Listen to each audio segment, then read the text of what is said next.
Welcome to Profiles in Eccentricity, a show about weirdos. With your hosts, John Fahey, Aaron Peter, and Matt Brousseau.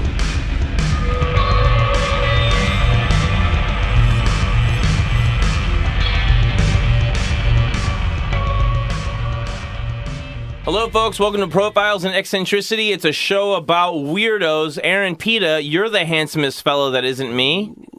You're right. I love you, you gorgeous man. You know, I love you. You look great today. Thank you. You smell good. No. Well, you smell good to me. Thank you. I'm a hypervert. I also love your scent. You smell like the inside of my mama's purse, John. Cool. That's very nice of you. Also, unbelievably, gloriously beautiful. This guy over here? My friend, Matt Brousseau. Hey, he's my friend. Oh, I'm friends with you both. Can I be your primary partner? Well, Gentlemen. well. Primary partner. Gentlemen, we have like 46 subscribers now to the Patreon. Yes, we do have a number of subscribers. We started on the 1st, and I found out later that you do not, Patreon charges on the 1st. So nobody's been charged yet that is a subscriber yet. Oh, good. So we're not going to get any of the money until May 1st. So if you're waiting for your pin, June 1st. sticker, etc. Yes, June 1st. It's coming. We just need to get paid, and then we'll press everything and start sending it out in the mail. Mm-hmm. But it's been really fantastic, and the shows have been really fun. Yeah. If you're not a patron of the show, boy, are you missing out on some supreme content. Yes. And the ability to comment. Yes. We're trying out some other weird stuff on there, and I really like it a lot. Yeah, it's fun. Aaron did an unbelievably crazy episode about Bill and Ted's Bogus Journey. Last time I did The Killing of America, which I've touched on briefly. Yeah. Matt Brousseau did Connections. Connections. Aaron, I've been thinking about that. Aaron and I got really silly during it. Yeah. Listen to the Connections episode. 400 yards. Yeah. No. Also, Stephen Parks. Superfan Stephen Parks made it in from Kentucky, and he brought us shirts. He brought us the Cocaine beautiful. Bear shirts. It was amazing. Thank you, Steve. Great. Yeah, thank you, Stephen, very much. And thank you, everyone. Mm-hmm. Yes. Also, today, when this episode comes out, is my BBLT, Jessie Latchett. It's her birthday.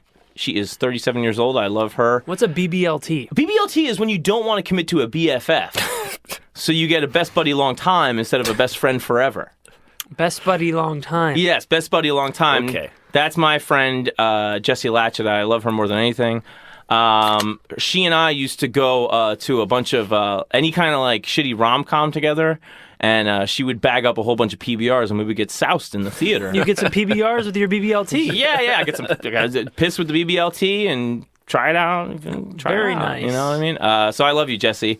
Before we started the show, me and Matt were hanging out, and the Han Solo preview came on, and I was talking about it. Me and you have said this. Nobody's psyched about the Solo Star Wars movie. Everybody's psyched about Lando, though.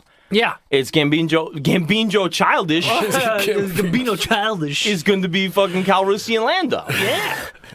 And everybody's stoked about that. Nobody gives a fuck about Han Solo. No. Nobody gives a fuck, but everyone loves Lando. Yeah, and then Matt tells ELO. me that Lando is going to be pansexual.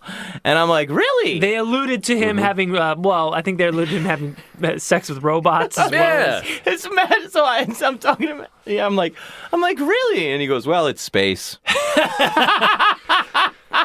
Yeah. That was a long time ago. You only got like 4 things on Earth you can fuck. Yeah, fuck a dog. Me and Matt, me and Aaron today at work, we were talking about people that want to bring their dog everywhere. Like, can my dog come? I'm like, who's fucking the dog? Show you how to make that dog come. Yeah. I'll show you who the service animal is. In service to who? Oof. Matt, you have a wild tale. Yes. You have a wild tale. I'm very excited about this. I don't know a fucking thing about it. I know a thing or two about it. I don't know shit. But I'm very excited, so take it away, man. It's a tale of murder and cross-dressing Hey! and lesbians. Ooh. Yes. Well, one lesbian. And the church. Many churches, even. Wow. Uh-huh. It begins in 1585. Oh, taking it back. Ooh, baby. Way back. You know, this is like almost 100 years after Columbus and all that shit, you know? And Spain is getting rich. Mm-hmm. Spain has tons of money. Mm-hmm. And they're conquering the Americas, and they're going all over the place, and the country itself is doing quite well. And in 1585, in the town of San Sebastian, maybe it's a city. San Sebastian. There's a woman born named Catalina de Erauso. Ooh. And she's born into her father's a military commander, and they're doing all right. But back then, women were viewed as the weak humans. They were basically like, what do? They just give birth. So yeah, they only push a human being through their legs. Right. But miraculously. Yeah. But back then, anybody could do it. Right. Yeah. Yeah. So she has like 4 sisters, and her mother works at this local convent, and they all go into the convent to become nuns. Uh-huh. And that's like the best thing you can do as a woman, because maybe you won't get murdered and raped outside. Good call. Yeah, at least you'll get murdered and raped inside. Mm-hmm. And so she says she's born in 1585. According to baptismal records, she's born in 1592. But I'm going by her date just because it matches up with all the other dates better that way from everything I've read. She knows when she was born. So she's put into a convent. Her mother was the prioress, the head of nuns of the convent. And there, the thing women are supposed to do is they're supposed to learn tasks appropriate to their sex and then get married off. And that's kind of like... but she didn't really want to do that. She would fight a lot. She fought this woman who went in there because she was a widow. Her husband was dead, and then Catalina fought her, and this woman beat her up. And so they sent her to another convent, to a stricter one. Oof. And it was there. Her aunt worked there, and one day her aunt was like, "Hey, can you go get this book for me? This breviary, this book of for service. You take it out and you read it and." For the mass and whatnot. And Catalina goes down there and she sees some keys for the whole building. And by now she's 15, she realizes, I don't want to be a fucking nun. Mm-hmm. So she takes the keys and she leaves. She just walks out and she leaves the convent. Nowhere to go. She just starts walking, she eats food she finds. She stops at she finds a dwelling of sorts. She sits there, she cuts her hair, she sews her clothes into man's clothes, and then she keeps walking. Huh. And she walks for 20 leagues, she says. And a league, I learned, is how far you could walk in an hour. That's how they measured that. Wow.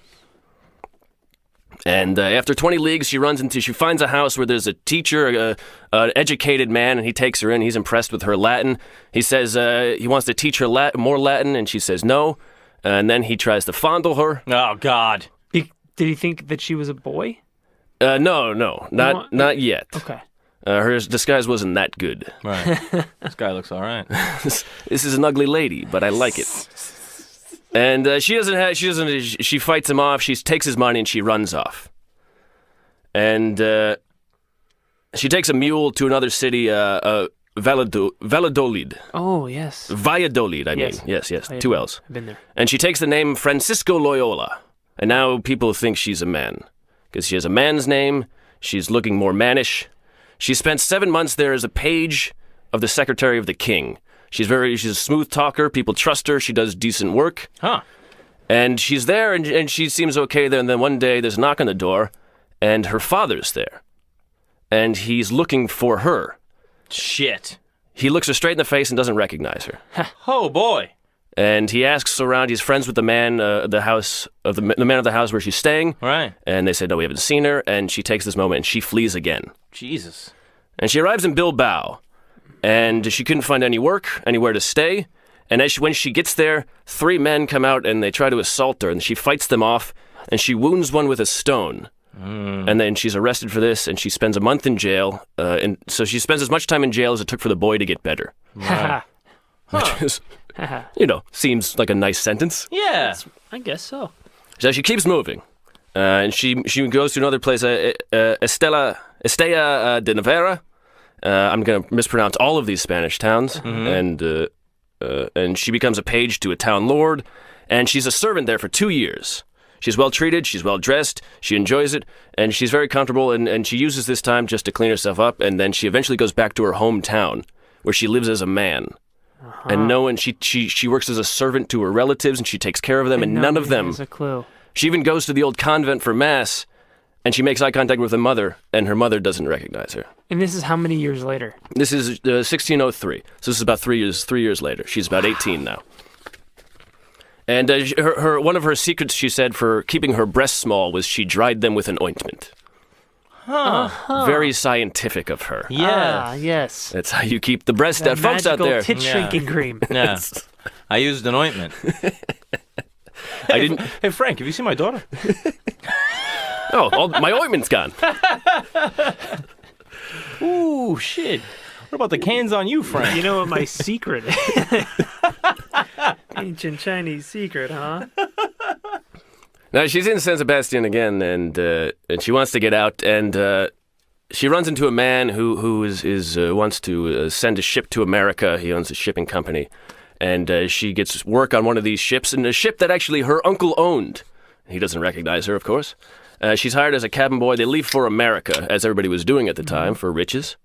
And they land in what is now Venezuela, in Puerto de Araya. Who knows if I said that right? As they get there, they fight off some pirate ships. Some of the sailors die. Jesus. They arrive, they get the silver they had went there for, and they're about to head back when she walks into her uncle's cabin when he's sleeping. She robs him, and she jumps off the ship and flees. Wow. In Venezuela. In Venezuela. So she's traveling through the Americas now. Mm-hmm. Jesus. With And nothing but the silver in her satchel and some ointment for her teeth. Yeah. that's all it takes. A couple of your uncle's pesos. She arrives in what is now Peru, and there she meets a man who she starts working for, and he likes her work. And he likes her work so much that he gives her a place to live, he gives her some clothes, and he gives her 3 slaves, as you do back then. Oh, boy. Native slaves? Yes. The Spanish back then, very racist. Oh, yeah. Very racist. They thought the indigenous people were indignant idiots. Yes. Yes. So while she's there, she's having a fine time. She's running this shop. She's doing a great job running this shop. And one day she goes... By free labor. Yeah, it's not hard that way. You save a lot of money. Please apply more ointment.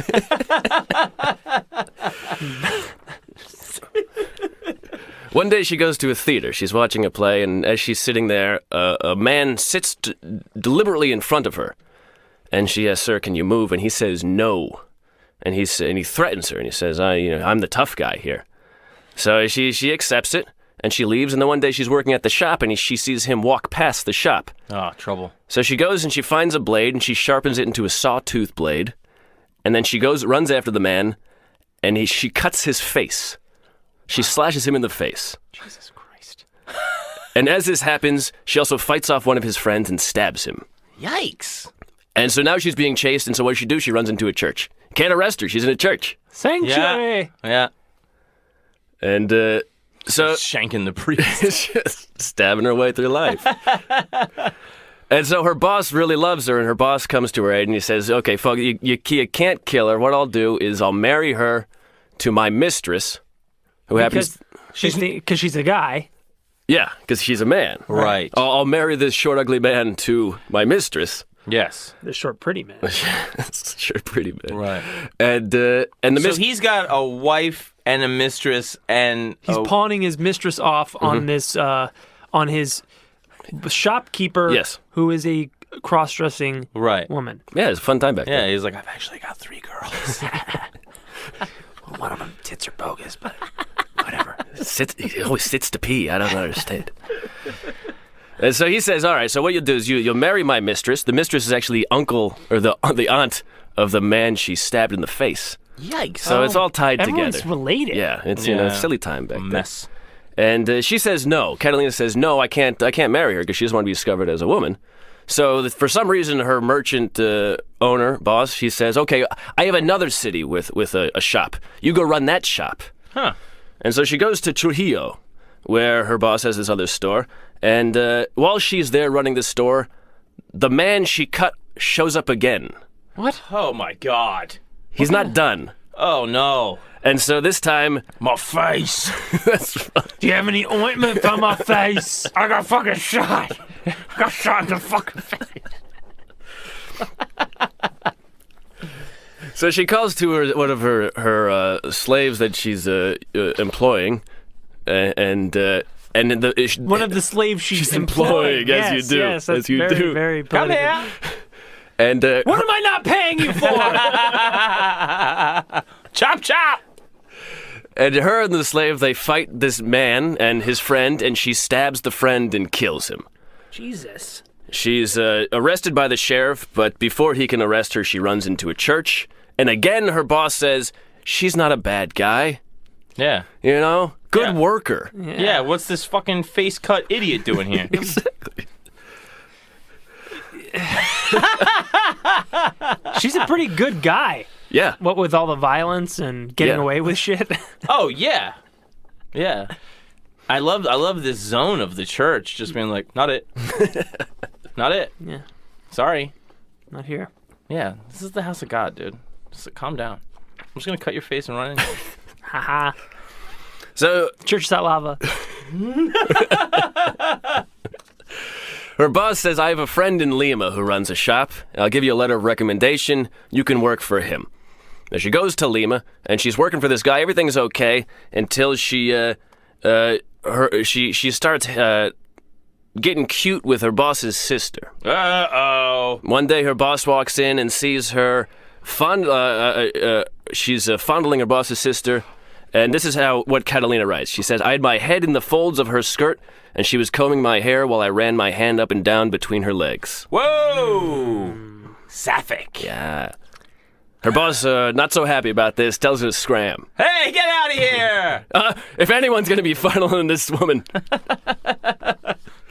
She doesn't have anything to do at this point, so she finds there's a chili. She doesn't have anything to do.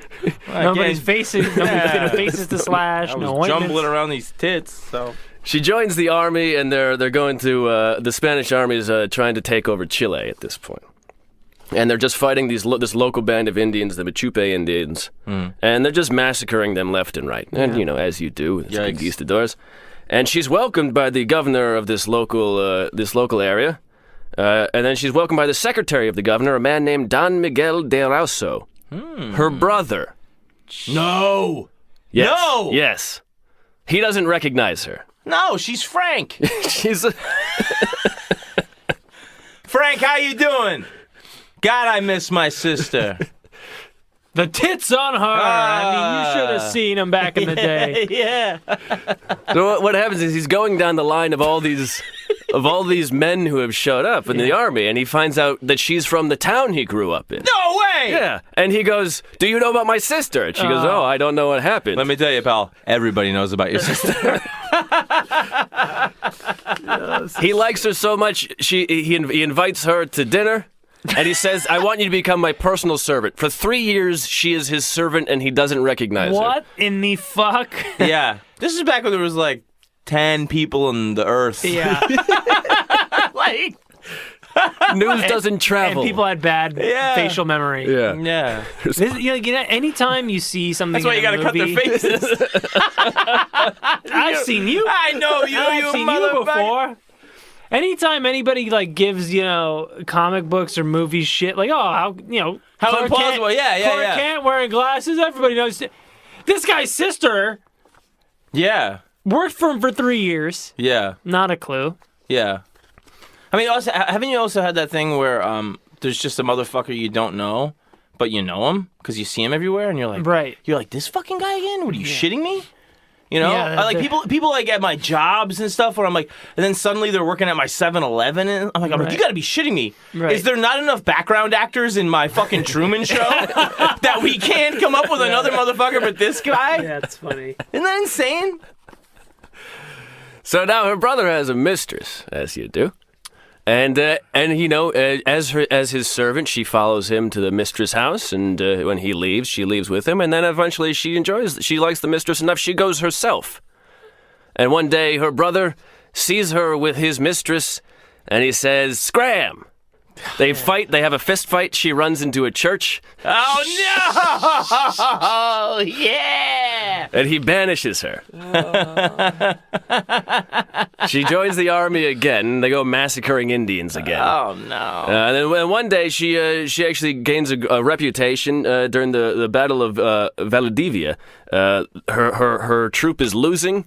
The local Indian tribe, in fact, they kill some men and they take the flag of the army. And so her and 2 men, they chase the flag down. One of the men, he falls dead. The other one gets stabbed by a lance and dies. She's taken some wounds. She gets to the group. She hacks down the chief who took the flag. She grabs the flag. She rides back. She takes 3 arrow wounds and a cut. And she says she was cutting more men than there are to number. And for her bravery, she's given the rank of 2nd lieutenant. Jesus. And she serves as 2nd lieutenant for 5 years. Wow. That's insane. Yeah. That makes me think of the Frank Castle and Bourne thing. He's just like overrun by like the North Vietnamese. Frank. Where it's like you should just be so fucking dead. Yeah. It's totally ridiculous. She sold her soul. Wow. Well, she ran into a church. Yeah. Got it back. And then there's this battle called the Battle of Pirin. It sounded like I pronounced it like French. Her captain dies, and she takes command of the troop for 6 months. But she's not promoted because one time during her last battle with them, she captures this Indian captain they were hunting, and instead of handing him over, she just hangs him from a tree. Whoa. And so they say, you shouldn't have done that. We wanted that dude. Yeah, you shouldn't have done that. So they kick her out of that troop. And so she joins a band of army vigilantes, basically, a small group of guerrillas who roam the land and just killing anybody they find and Jesus Christ! burning crops. And they all think that she's a man. Yes. Nice. She's a great fighter. She's with like rogue conquistadors. Kind of, yeah. They're still under the guise of the military, just doing devious things. That's insane. Yeah. And everything seems, it's a quiet life for, other than the murdering and pillaging. Sure. Everything's, picturesque. And one day, then she's gambling. She enjoyed gambling. She enters a camp and she's gambling. And a man she's gambling with says she's cheating. And he says, "You lie like a cuckold." Ooh. Oh. And she stabs him in the chest with a dagger. And as she's running off, You cuck! Take that, you cuck bastard! You lying cuck, you! I'm gonna fuck your wife. So she tries to flee, and as she's fleeing, she's grabbed by a local judge. She stabs him 3 times, Off to the church. pulls out her sword, fights off some men, and then again, off into a church. Yay! Life hack. Go to church. Yeah, go to church. And she hides in the church for 6 months. The church is surrounded by the army. And then, but as she writes, time, which cures all things, also cured the vigilance of the army. And they just eventually dispersed. And she was about to leave when another officer, lieutenant, comes in. He says, "Someone challenged me to a duel, and I need a second." What the fuck is a second in a duel? Well, sometimes with a duel, someone will bring a friend. And so you need to bring a friend to make sure Men you're from not... jail, homeless. Yeah. Bring a friend. Your friend can come too, man.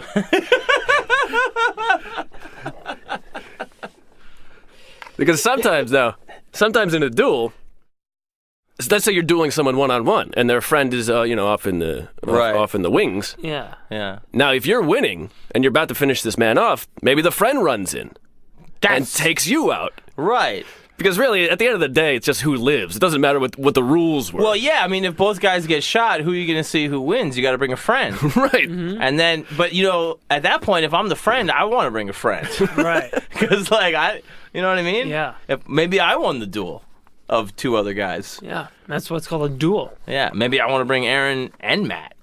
Why not? 2 friends. Yeah. Yeah. I'm bringing 2 friends. Here's the deal, man. So she goes out with this lieutenant. The duel is going to happen at night. They go off, they eat dinner, and they go out to duel. And she says it's so dark you can't see your hand in front of your face. They arrive. They meet these men.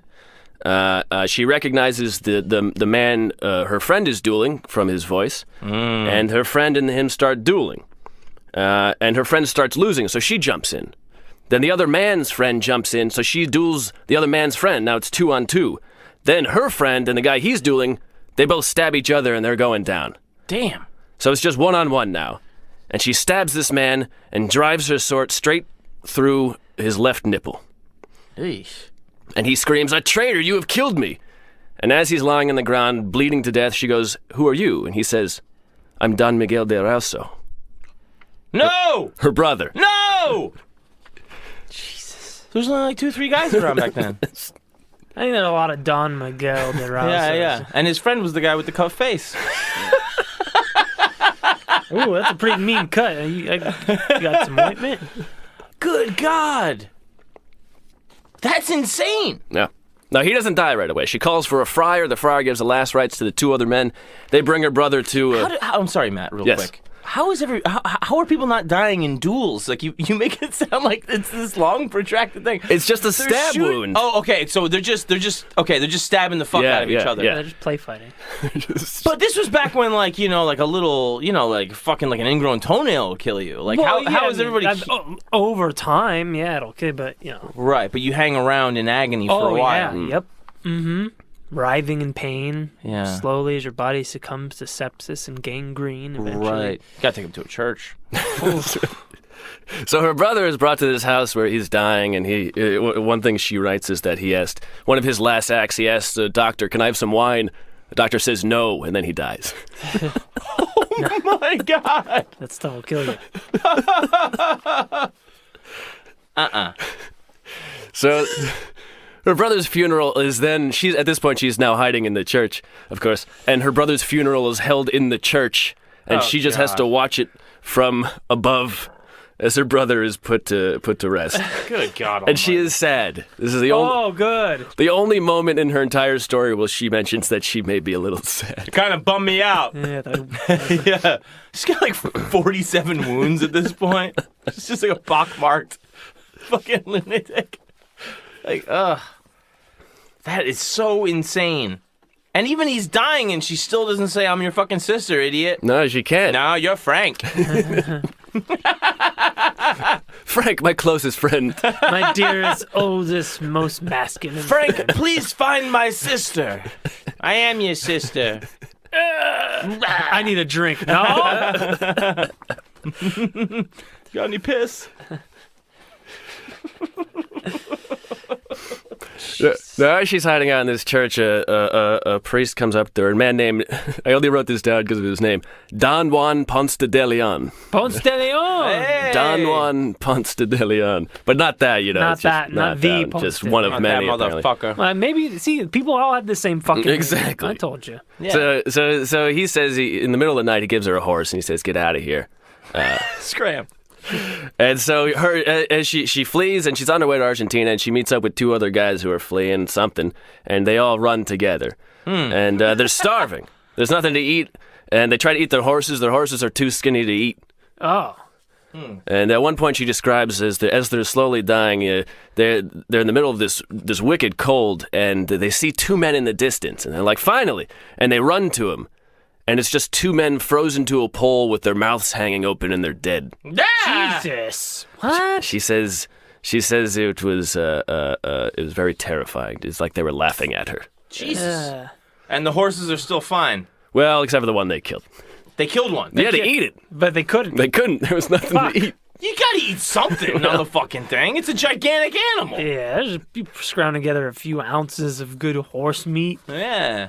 So her 2 companions both die. They both succumb to starvation. She's about to die when 2 men find her in the road, and They kill this fucking lady. thankfully they're Christian, and they bring Oh, her. thank God. They bring her to their town, and she heals up. This local Indian woman treats her very well, heals her up, and says, and eventually she goes, "I want you to marry my daughter."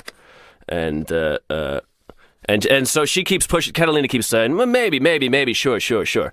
And she goes into this local town where she meets this viceroy, or the viscar, and he loves her. He's like, what a great guy you are. You should marry my daughter." Yeah. And they both, so the Indian woman and this man, they both give her all of these gifts. Be like, "Oh, this is for the wedding. This is," Yeah. and so Money for nothing, chicks for free, dude. Hell yeah. And she doesn't want to marry them, especially the Indian woman's daughter, who she describes a girl as black and ugly as the devil himself. Oh, dear God. And she says, "Quite the opposite of my taste, which has always run to pretty faces." Eee. Ooh. Yeah. And legs. Oh, So she boy. takes all these gifts and she runs off. Oh, come on. selling her gifts and just, living. Thanks for letting me live. How does she not want any of these daughters? Well, because they think she's a man. And she does want the And she's racist. Well, there's that. She's racist, but also, I mean, there's got to be some daughters that you're like, hey, you ever try, Well, she had her face in between like skirts and legs just a few years ago. I mean, Well, that's what I'm saying, but don't you think like, hey, maybe I could get some cushy position here with, a lady? She does want the vice. She says she really likes the viceroy's daughter, and she would like to marry her. But there's when the secret comes out. yeah, you can't let that out. It's complicated. Once the cat's out of the bag. Yeah. During this time, you can be sentenced to death as a woman if you're caught wearing men's clothes. Really? It's a death sentence. Wow. So that's you never know. Sure. Wow. Yikes. Huh. And What if it's a gag? John, there are no gags there. It was just a gag. Come on. You get it? Didn't you see me slaughter those Indians? You saw me cut that guy's face. Yeah. I think I have like 4 or 5 arrows sticking out of me. I think I've earned your daughter. By the way, where's the nearest church? I'm going to set up a tent there. Bring your daughter. So she keeps going. She lands in another town called Potosi. She becomes an assistant to a sergeant. They kill Indians together. They're having a grand old time. the God best. bless him. How does she not love any of these Indian gals? Oh, she's racist. Never mind. That's right. They again. She likes what she likes.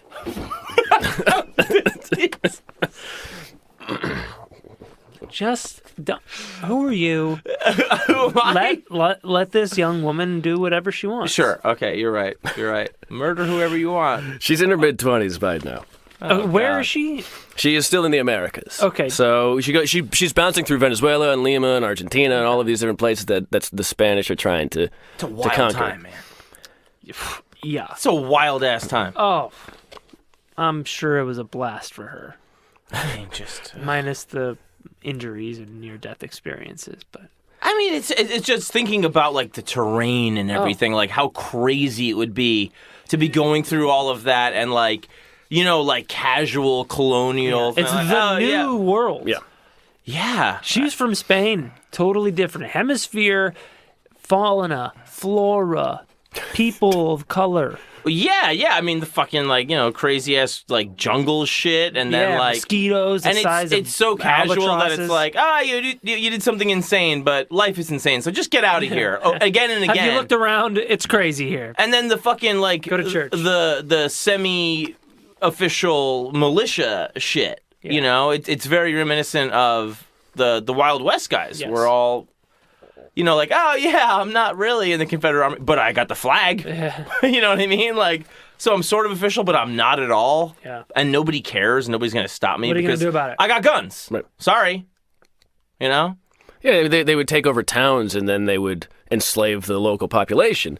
And then when they would uprise or rise up, they would slaughter them.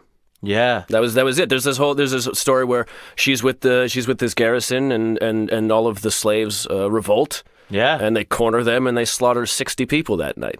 Jesus Christ Almighty. And then they just go to the next town. Yeah. And at one point, her commander, he takes his helmet off and he's resting. And out of nowhere, an arrow is shot into his eye. That's funny. You dumb fuck. Keep your helmet on. What did I tell you, you idiot? And they turn and they see there's this 12-year-old Indian boy who came out of nowhere. And you know what they do to him? This is what she says. They, quote, cut the boy into 1,000 pieces. Whoa. Oh, oof. Still, that kid, though. That kid. It's kind of the chief. Yeah. Yeah, I bet it wasn't from 400 yards away either. You gotta listen to the Patreon to get these listen references. To the Patreon, folks. You That's what gotta- you're paying yeah, for. yeah. These hot topical inside jokes. So, and they go. She eventually leaves after some time with this army. She leaves, and she enters this town called La Plata, and is there. She's looking over some man. She's just assistant to some person, and she's helping them. His wife get through town.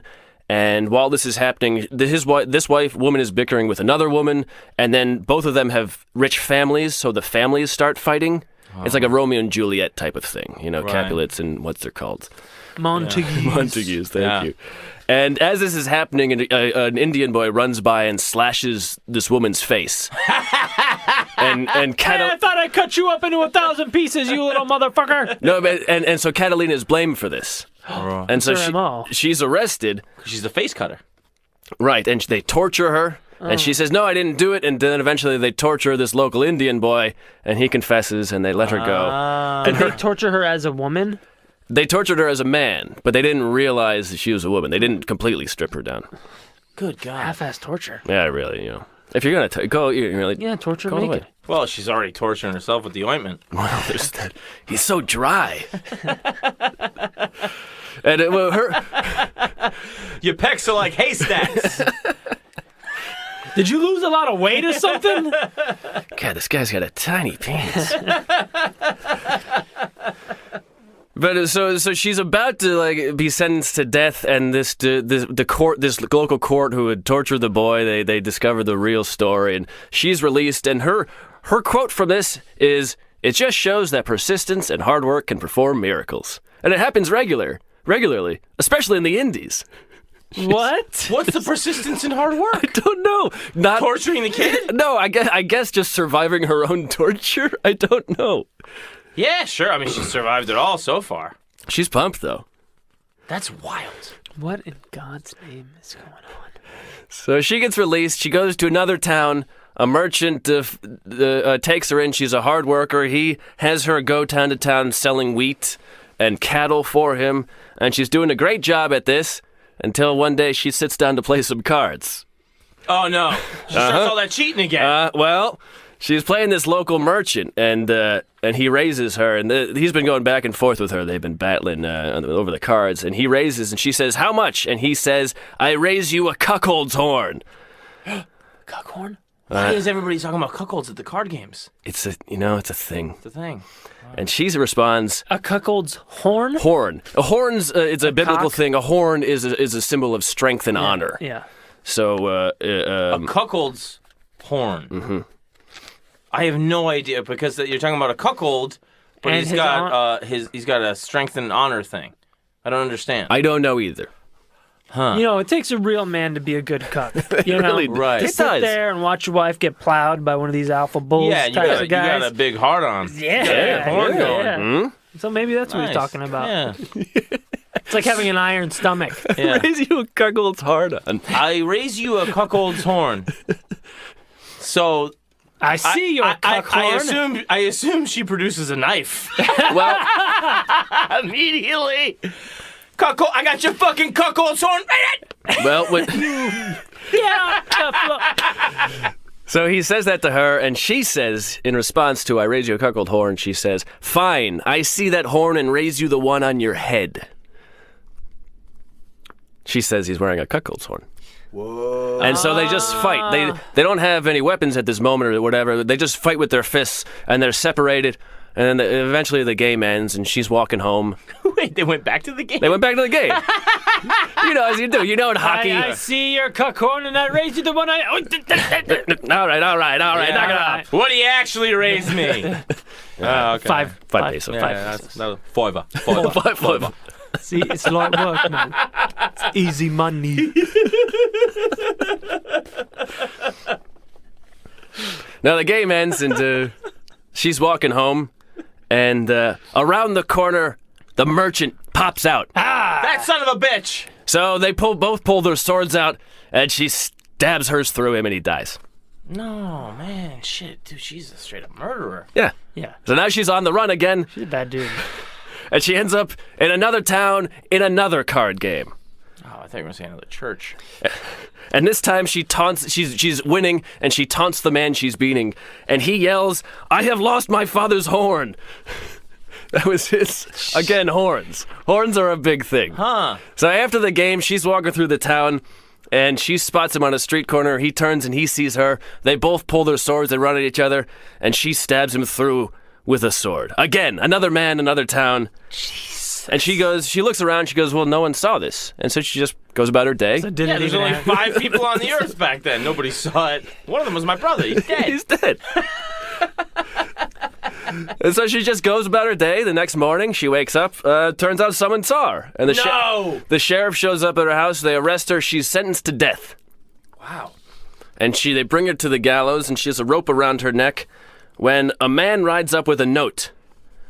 And apparently the witnesses at her trial for this stabbing, they were all in another town called La Plata, where they had lied to the authorities there for a different crime. And therefore their witness testimony in this case... Null and void. Null and void. Ah. And so someone from that jury rides up and says, no, she can't be guilty because these people are liars. Huh. So they take the rope around her neck and they say, scram.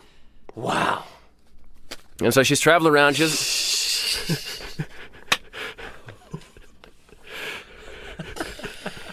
You know what you gotta do is, you gotta play cards inside the church. That's really what What are they gonna do? cuckold horn priest. Fuck. What? What's that mean? I don't know.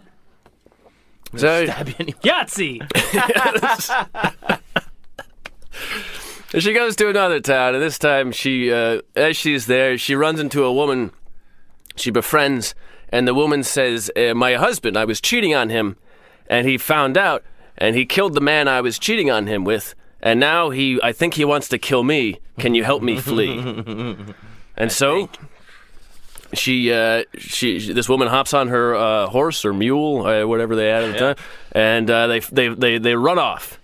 And they get to another town, they get to an inn, and everything's okay. They can't see the husband. They get to another town, and all of a sudden, the husband shows up. Of course. And he follows her. She gets back in La Plata, and the husband is there. And the husband and Catalina duel.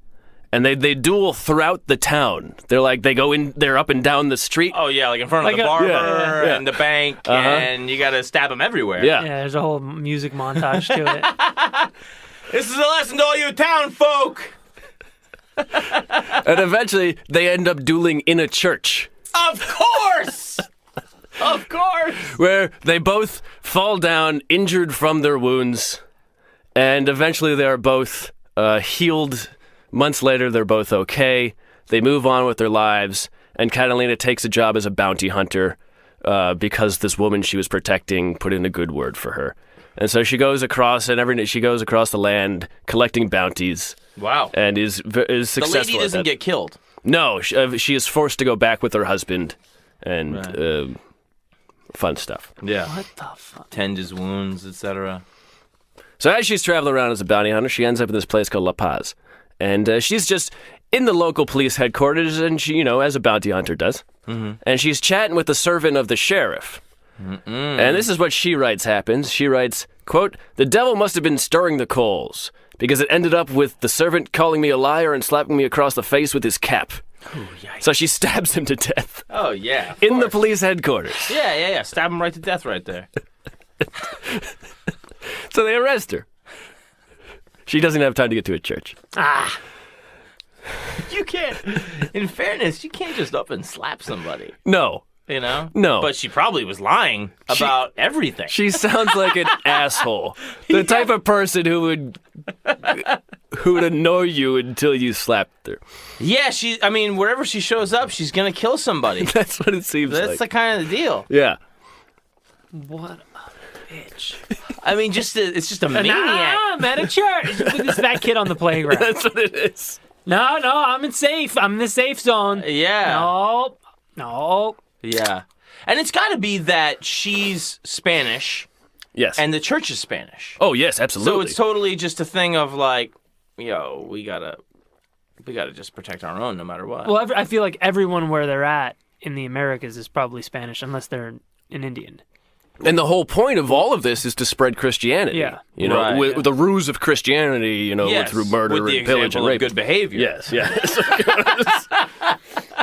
But also, she spent the first 11 years of her life in a convent, so she learned how powerful the church was and the rules of it. Yeah. Well, does she have a wacky-ass fake beard or any goddamn thing? No, she is very ugly. Oh. There's a late... That's cool. Yeah, she's very ugly.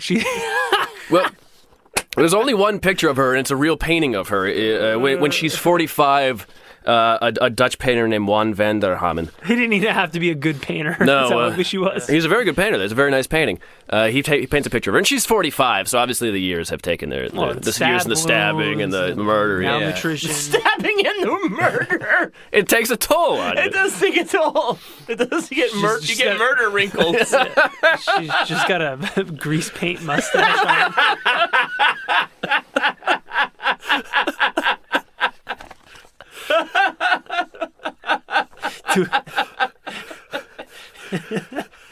Just two tiny withered up nipples underneath her tunic. Fucking plowed field chest. Jesus Christ. A necklace of cuck horns. She's very ugly. This is my dad. How did nobody get? She's very ugly. Yes. Ah, Well, that is a medium-looking man, but ugly woman. Yeah. Yeah, I understand getting away with that more if you're just so unattractive it doesn't matter. nobody thinks of you as a sexual being, regardless of your assumed gender identity. Yeah, well, I mean, and also you're a fucking huge pain in the ass. Yeah. So you don't fucking care. You're not like, oh, I can't wait to... I know what sex you are, asshole. Exactly. Yeah, They're like, yeah. who's this woman? They're like, who's this asshole? yeah, like, oh, no. This short man. Oh, God. So this time she is arrested and she is sentenced to death, and she Here we go again. Yep.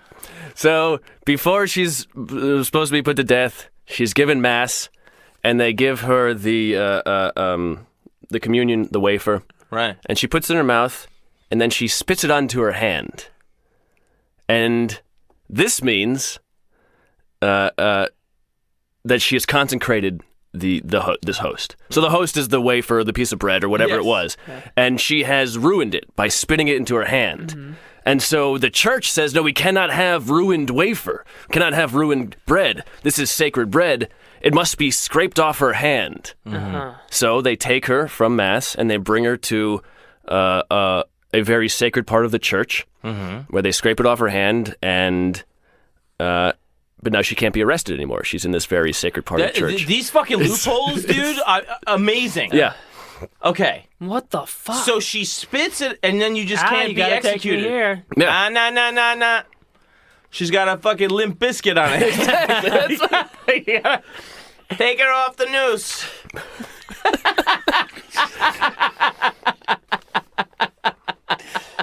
Ah, yes, from the Gospel of Ookie Cookie.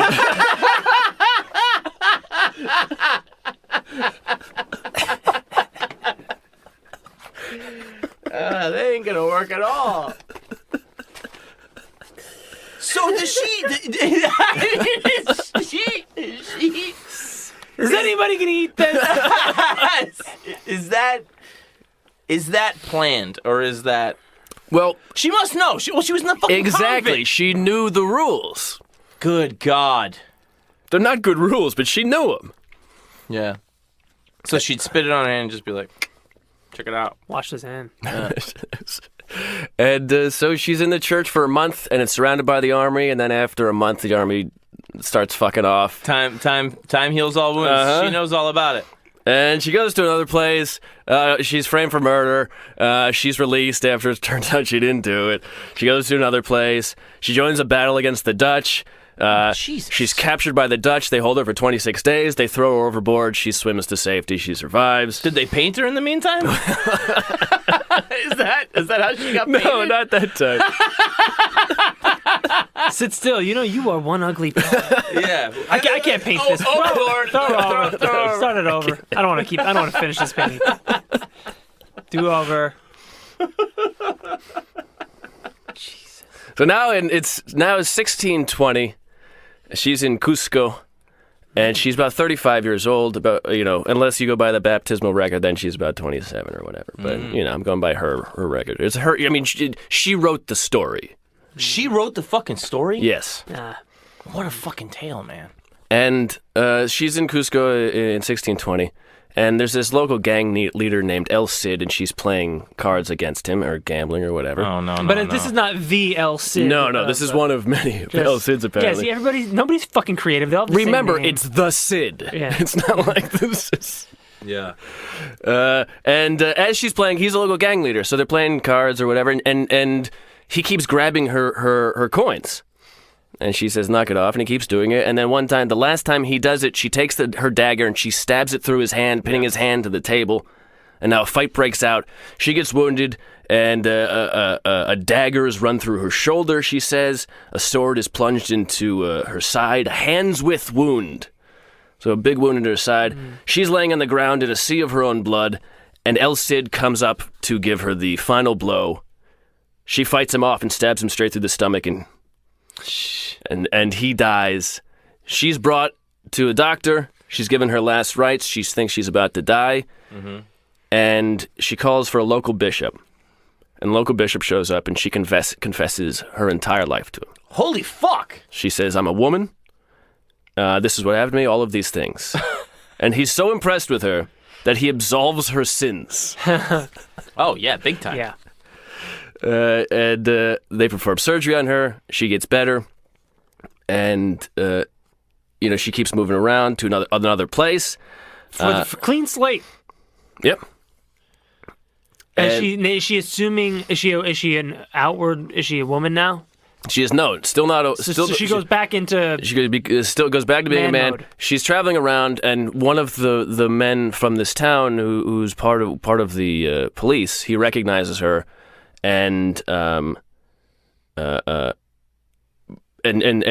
has some men. They have a bounty on her, and they chase her down, and she says, this is her story. She says they had her surrounded, and she was going to give up, and she recognizes their accents.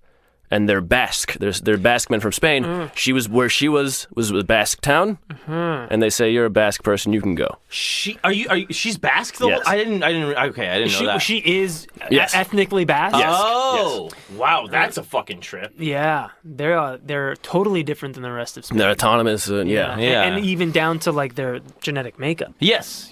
They're not like Iberian like the rest of the peninsula is. Very, very interesting. That is fascinating. Wow. And so she keeps running, and she runs into another town. She's recognized by the sheriff. She fights the man off. And at this point, she's fighting off a whole gang of people. At one point, she says she has a 3-barreled gun, which sounds pretty amazing. But just like, there weren't that many.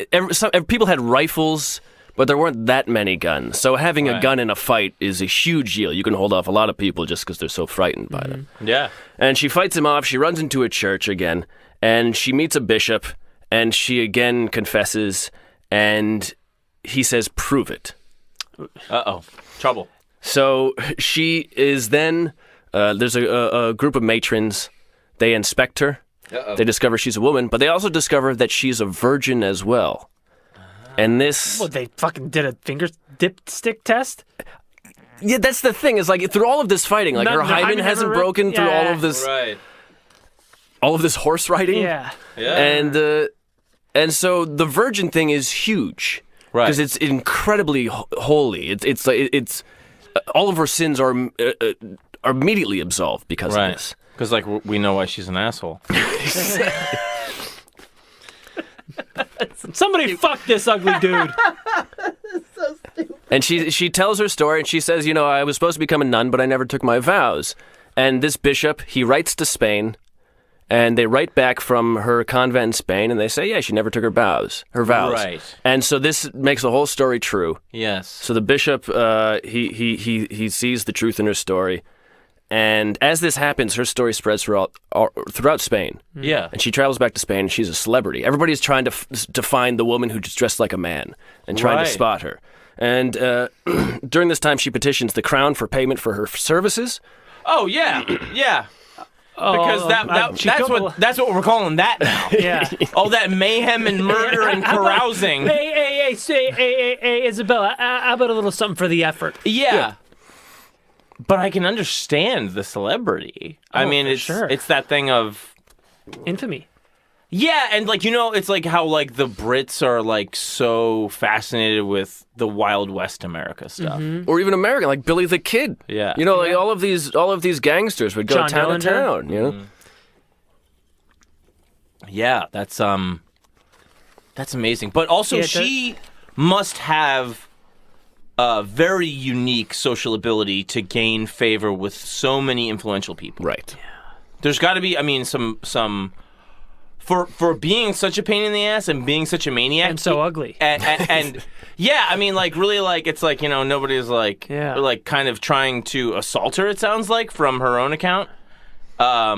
It's like it must just be great con skills. Yeah. She's a good worker. She takes when she's working for somebody, she takes care of the shop. She makes money for them. Right, but when it's not even that, when you're just in a shitload of trouble and there's one influential person and you can have a conversation with them and get out of it again and again, it's like amazing social ability. Yeah. How do you spell her last name? Erauso. Yeah. Basque. Way more. Sounds like more of a Basque.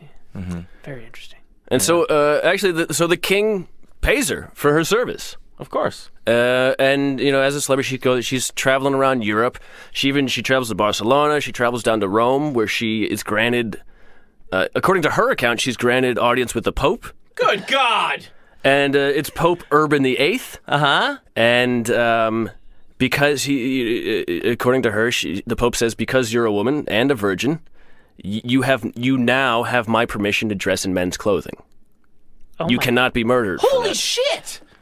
And she says she did it. Some people didn't believe her, but in the record at the Vatican, her account of merit and service, her story, and her bill for her soldiering is in the Vatican. No shit. Oh my God. And this is Pope Urban VIII. This is the same guy who, in 1633, this would be 8 years later, he would make Galileo recant his. Oh yeah, he was down with the streets. Yeah, all that heresy. Wow, she made it to the big church. Mm-hmm. And at one point, she's hanging out with these cardinals, and the cardinal says, "Playing cards." He says, "Cardinals." The cardinal says to her, he says, "Your only fault is that you are a Spaniard." And she says, "With all due respect, that is my only virtue." Ah. And so there's, is she a Spaniard? Is she Basque? Is she, is she a man? Is she a woman? She's whatever it takes to get out. Yes. Yeah. Good. Yeah. Good call. And then the last her book ends, and in around this time she writes her autobiography or tells someone her autobiography. It is printed. It is forgotten for over 100, maybe almost 200 years, discovered by someone, and then it is reprinted, and her story becomes big again. But her story ends in her autobiography in 1626. She's insulted by two prostitutes who address her as a woman, and she writes, or she threatens to slap them, and that's how her book ends. That's how her autobiography ends. Why? Because they killed her? No. They called her a woman, and she threatened them with Don't violence. make me slap you, hoes. Yeah. You can't leave. Get in the car. Cut you into 1,000 pieces. In 1630, she is painted. She's about 45 years old now. That's where her portrait from this Dutch Juan van der Hammen is painted. She moves back to what is now Mexico, where she's the bodyguard to a woman. She falls in love with this woman, and she has to be convinced not to duel the woman's husband. And she leaves, ends up in New Spain, or Mexico, in Veracruz, and she becomes a mule driver, calls herself Antonio. And by all accounts, in 1650, the locals said she died carrying a shipment of asses onto a boat. Wow. Or in a shipwreck, or some say she was taken by the devil. Wow. Yeah. Her remains now still lie in the Church of the Royal Hospital of Our Lady. No kidding. Of the Immaculate Conception of the Juaninos brothers. It's popularly known as the Church of San Juan de Dios in Orizaba, Veracruz, Mexico. In 1829, in Paris, her biography, The Nun Lieutenant, was published. Wow. That is fucking insane, Matt. That is... Why... This is one of those where truly I'm like, why have we not heard about this before? I know. Right. Yeah. That's completely insane. That is, catch me if you can level shit. It blows it out of the water, a matter of fact. No film adaptations of this, or this is crazy. Yeah. it's just amazing that Life hack: identify as a man. You can get away with a lot of shit. But like, you know, the whole story is not terribly flattering for you to commit to paper to be the main reference for everybody from here on out. Right. And it really came from her. Yeah. And it's not a very glorious story. Right. Maybe it was to her, but well, it was just like I think it was just like I got away with all this shit, but I think there's something that's really like good about being like, I'm gonna give it to you warts and all. Yeah. Because there's a lot of fucking warts. I'm very ugly. Yeah, I'm mainly made of warts. You know what I mean? They call me Warts Horse. like there's that's just one of those things where there's a story so bad, like the Carl Panzram story, where it's just like, I'm just going to tell you absolutely everything, and hopefully it'll be kind of used for like the better, because this is kind of an insane life. Kind of. You know? It's pretty shocking. That, I'm still kind of like processing. Don't forget she killed her brother. There's just so many fucking things. Yeah. That's just fucking bananas. Like on another, for all intents and purposes, she's on another planet. Yeah. And runs into her brother, kills him in the dark. Right. Yeah. Probably steals his shoes. Yeah. I thought this man had shoes. I think he took that guy's wallet.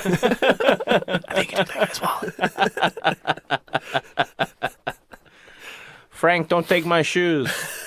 I'm your sister. Take the shoes. Leave the ointment.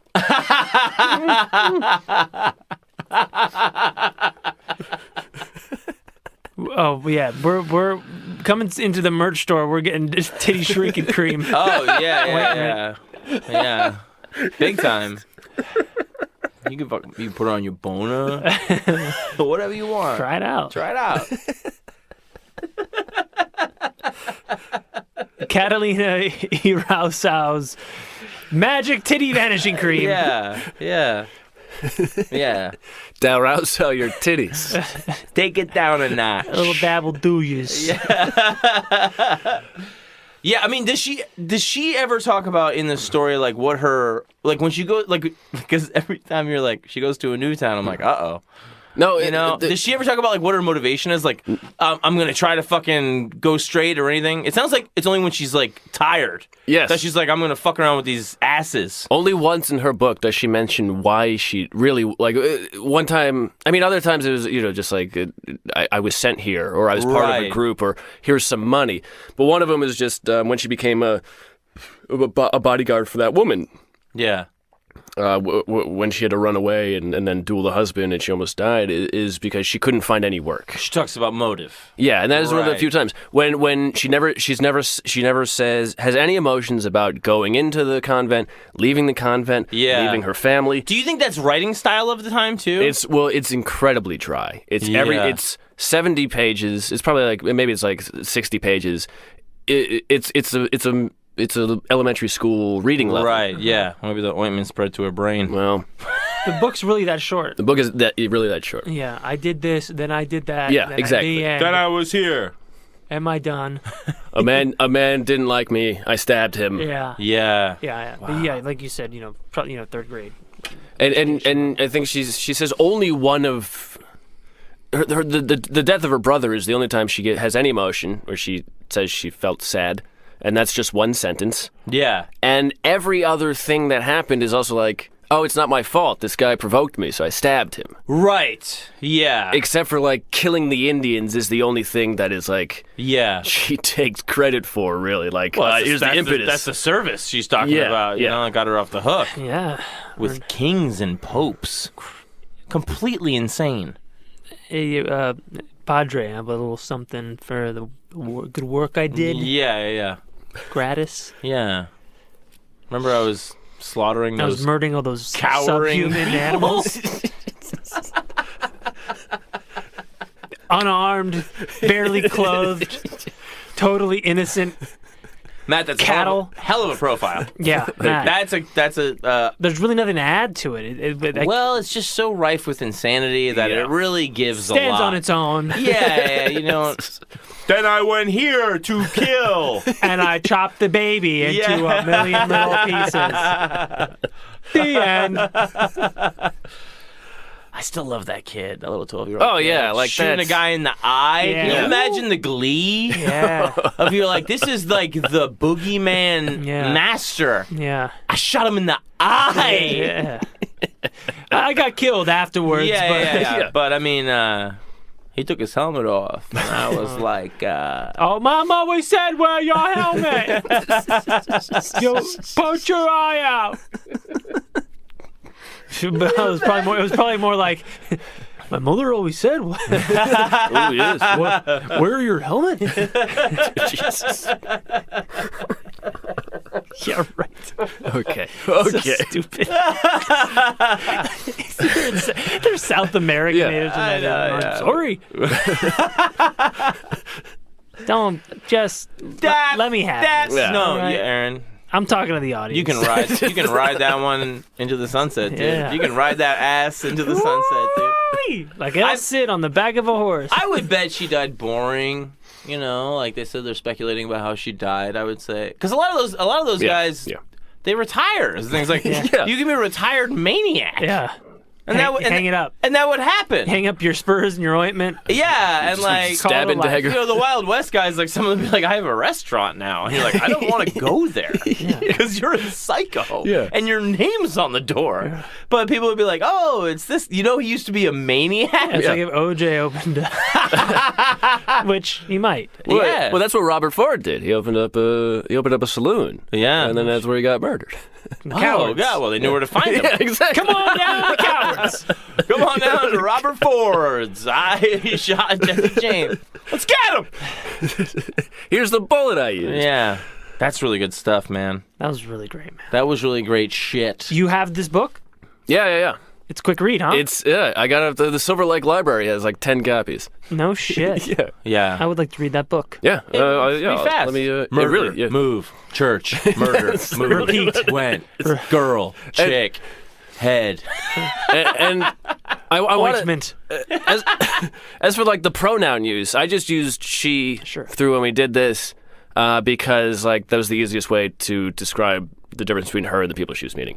Sure. But it was like in the book, she goes by I. She doesn't really give away. Yeah. She doesn't really say he called me this or like you know, or she doesn't really define her gender throughout her life. And I think it's because it was.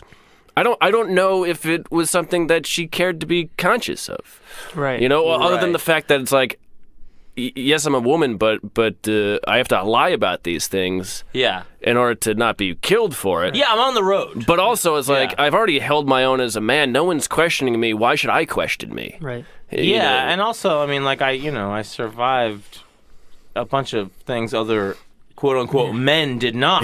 Yeah. And You know what I mean? I was doing men's work that was like, you know, fucking. Yeah. But I was the last man standing. Yeah. So it was. plus I'm very ugly. Right.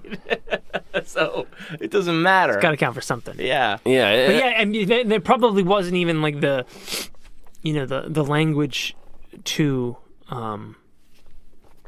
define what was going on with her, right? Right. Like, it just wasn't even in Sure. in the discussion, but But it seems like whatever, like, kind of like crime or heresy, like you were saying there was about it at the time, was completely absolved by her being a maniac colonialist. yeah, You know, and a virgin. and the virgin thing, that being a thing. Like, But I want to know how they inspected. Yeah, well, I mean, it seems like one of those things where like they, in a nosy way. Yeah, but really a like little too well. What Yeah. if like they put a finger in her to measure and she's just like ow ow ow, you know, like they don't just. Right. Who knows? I don't think they said the hymen has to be intact. I think that was Right. just one measure. Yeah, Right. You know. Yeah. But her gender was a source of fascination when the book was released. The title for the book is Lieutenant Nun, Yes. and the subtitle is Memoir of a Basque Transvestite in the New World. Yes. That was the title of release in the 1800s. And she never talks too much about the Basque angle. No, She considers herself a Spaniard the whole time. She only talks about how it helped her get out of things. How her brother recognized her because of Basque, but also where, the town she was so from. But also these men were going to arrest her, but she said we're Basque and Yeah. that. But then at the end of the book, the cardinal says the only problem is that you're a Spaniard, and she said no, that's my only virtue, which is a good line, but it also maybe it doesn't. She's not embracing the Basque enough. I don't, but it's just one fucking line. So Yeah, and it also might be a very political answer. yeah. Yes. Yeah, well, she talks about she met an Italian man who I didn't mention. I forgot. She mentioned on her way down to Rome, she bumps into an Italian man who hates Spaniards. So they duel and she kills him. It's just I'm a woman, but I'm a man, and I'm Basque, but I'm also Spanish. yeah. And I will kill you if you get too close. Yeah. God damn it. Just... But again, she wrote the story. No, of course. The timeline matches up with all of the things that were happening. So it's like Story all of checks these out. things match up. And, I don't think that's a person with any reason to lie about a single thing. Right. Right. Especially Other when than being a man and Spanish. No, but after the Yes, fact. yes. After the fact, you have no... Because Yeah. you got away with it all. Yeah. Why not? Yeah. And Tell you're you. a celebrity. Yeah. So nothing is going to be held against you. Yes. She's truthful Ever. in what she lied about. Yeah. and just being so honest about all of her life got her out of all the trouble she had caused. Yeah, that's Yeah. So she goes to church and she says, "Yeah, I killed these folks, but I'm a woman." And they go, "Oh, well, you make a good point." Yeah, it's really amazing Thanks that for telling the truth. that you wouldn't lean more into... I mean, I guess it was when she was dying, where she thought she was dead. Right. It was the only time where she was just like, I'm going to totally embrace the truth. Yeah. But before that, you would think it would be a person that starts with one lie, and then they just keep building, building, and becoming something else. But then once you see, the truth has traction, you'd be like, oh, I'll try it out. And the insanity, there's so much, but when she meets Pope Urban and he's like, yeah, you totally broke all of our rules and stuff. But what a story! Don't worry about it, kid. Yeah. It's just like how lame all of those rules really are. Yes. Right, yeah, You just toss it away because you like the person. yeah. Wow. Who you know? That's really that's Yeah, well, who do you know? The guy with the cut on his face and your brother. That's it. That's the only people there are. And Carl Urban. And the Pope. All right, I think we got to call it there. Yeah, that was great. That was a great episode, Matt. Yeah, thank Pure you, guys. hysteria, Thank you, which guys. is what we love. Love hysteria. I love Maniac. I love it. Yeah, I really like this person. Everybody listening, sorry we weren't here last week. We just kind of got bowled over with all the Patreon stuff. But we're going to be a little bit better about jumping on top of it. We're back and better than ever. Yes. And now we got basically fucking 2 shows we're doing. Yeah. One for the hardcore piss enthusiasts. Oof, model. And then, one for the great unwashed. Your regular old profile files. Yeah. Yeah. Profile files. Yes. Yes. Yeah, I mean, if you enjoy this shit about the specific people and stuff, but sometimes we do non-specific stuff on the connect on the Patreon, Little the connections broader, and the little whatnot. broader. Yeah. But we A are little more loose. We are going to be Loose, doing certainly. some more specific stuff and some way broader stuff on the Patreon because it's a whole try it out fest. Yeah, if you like listening to us try it out, Yes. being hardcore guys, Yeah. bringing a friend over, Yeah. Sometimes we're going to bring a friend. friend can come in too, man. Yeah. And give the Patreon, be a mope, be a piss. Don't be a mope.